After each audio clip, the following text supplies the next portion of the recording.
Le droit au bonheur et à la justice. Je ne sais pas ce qu'est le bonheur, mais je sais ce qu'est la satisfaction des besoins. Des besoins que vous créez, que vous imposez. Quand on prétend limiter les besoins, on est tout prêt à limiter les libertés. La vision à court terme, comme vous dites, c'est la vie même.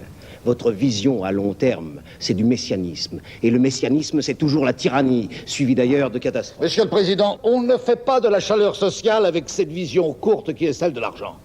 Et les hommes ont besoin de chaleur. C'est pourquoi ils font la révolution. Quel vaniteux con. Con, c'est pas sûr. Mais inhumain, certainement. Il appartient à l'humanité comme une écharpe enfoncée sous l'ongle appartient au doigt. Est-ce que je vous parle un langage trop humain? Considérez la hauteur de votre destin. À cette hauteur, tout arrive. Vous remuez le réel.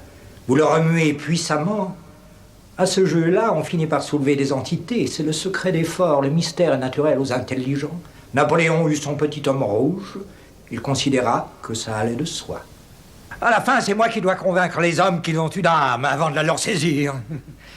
Faut tout faire soi-même. Voyez-vous, mon cher, quand je ne suis pas en train, je mets du désordre à la place de l'ordre. Mais quand je suis enfant, je remplace l'ordre par un autre ordre. N'êtes-vous pas là de cette existence dans laquelle vous ne jouissez de rien? Certes, il y a un bel âge où les trahisons vous musclent. Au milieu de la vie, elles vous fissurent. On les déjoue, on les punit. Mais on commence à douter de soi, malgré soi. Que dans le cerveau d'un petit homme qui cherche, une infime connexion se produise. Que s'établisse entre deux idées éloignées le temps d'un éclair, un rapport inédit. Voilà le monde ébranlé. Que passe un grain de génie. Et voilà que les choses cessent d'être ce qu'elles sont. Quelle incertitude, proprement diabolique, dans le foisonnement des intelligences, dont certaines sont des bombes. Dieu, quand il parlait d'ordre. Il comptait sans l'esprit. Un peu de technique, c'est ce que je préfère. Comme vous le savez, les centrales nucléaires se multiplient, mais on ne sait quoi faire des déchets radioactifs. Les gouvernements paieraient pour s'en délivrer. Ce que l'on gagne en pureté, on le perd en puissance. Les comptes sont justes, parfaitement justes. Mais il n'y va pas que de l'intérêt de mes entreprises. Il y va de l'équilibre économique et politique du monde. Si demain, l'Occident décidait de se passer le pétrole, premièrement, aujourd'hui, tous les pays du tiers-monde décupleraient leur prix. Et ce serait la faillite générale ou la guerre. C'est mal avec le mal, mais ce serait pire sans le mal. Deuxièmement, en admettant que la conversion s'opère, tous les rapports avec les États arabes s'en trouveraient bouleversés. Si c'est le bien, fais le bien. Ne calcule pas. Troisièmement, comment croyez-vous que réagiraient en Amérique les Texans et en Europe les industries pétrolières? Quelle pensée peut me servir de guide, hors de la froide pensée qui toujours calcule? Le vrai, le juste, le bien. Rien. Cessez d'être primaire, le bien, le mal, j'ai tout connu, tout pesé. Le poids total est nul. Il ne reste qu'une solitude sans fond. Excellent. 20 sur 20. Je veux l'intelligence sans limite, sans repos, sans fatigue, sans empêchement, sans frein. Je veux l'intelligence comme une force non humaine.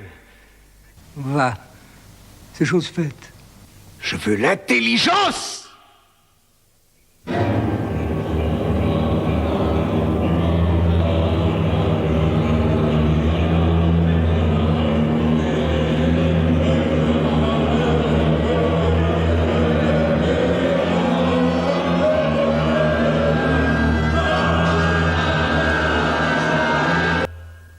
L'homme est un ignorant qui possède un cerveau qui sait tout.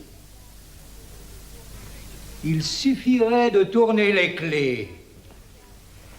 Il y a 10 clés. Mais vous n'en tournez qu'une. Tournez les 9 autres clés et l'univers vous sera dévoilé. Il n'y a pas d'autre mystère. Car la création vous a tout donné. Mais la condition humaine n'est qu'un malentendu sur le mode d'emploi. Je vous ai dit la vérité. Je doute que vous en profitiez. Vous l'aurez oublié en vous couchant.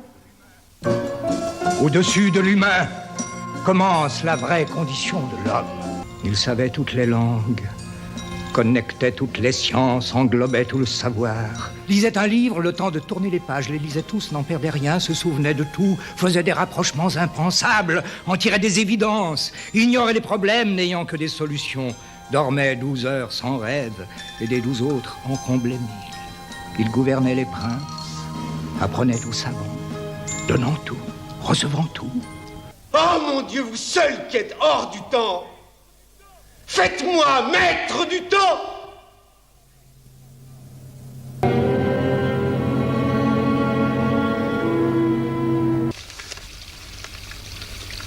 Tu vois, si tu passes le doigt, il n'y a plus qu'un seul côté. Ni extérieur, ni intérieur. Car il y a une dimension qui a disparu. Tu sais, l'univers n'est pas ce que l'on croit, ce serait comme une pomme, sans dedans ni dehors. Alors une étoile est aussi près de toi que tes mains ou tes pieds. Ce sont des vues de l'esprit, bien sûr. Mais si l'esprit est une maquette de l'univers, les vues de l'esprit sont l'univers.